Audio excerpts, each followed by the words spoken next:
জান্নাতের বাগানে আসা এবং বসার তৌফিক দান করেছেন। সেজন্য মহান প্রভুর দরবারে একবার কালিমাতুর শুকর আদায় করে আলহামদুলিল্লাহ।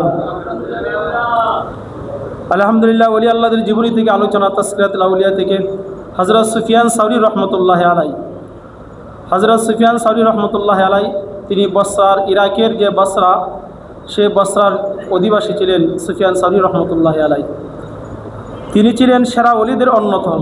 যত ওলি আল্লাহ ছিল তাদের মধ্যে অন্যতম একজন ওলি আল্লাহ ছিলেন সুফিয়ান সাউরি রহমতুল্লাহ আলাই। তিনি শরীয়ত তরিকতের পূর্ণ কামেল, ইলমে রাসালাতের প্রতিনিধি ছিলেন। শরীয়ত, তরিকত, হাকিকত, মারিফত সর্ববিষয়ে তিনি পারদর্শী ছিলেন সুফিয়ান সাউরি রহমতুল্লাহ আলাই। জাহিরি, বাতিনি ইলম হলো দুই প্রকার।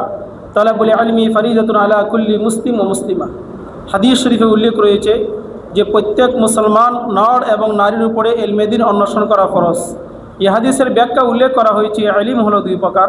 ইলম মানে জ্ঞান, জ্ঞান হলো দুই প্রকার। একটি হলো ইলমে শরীয়ত, আর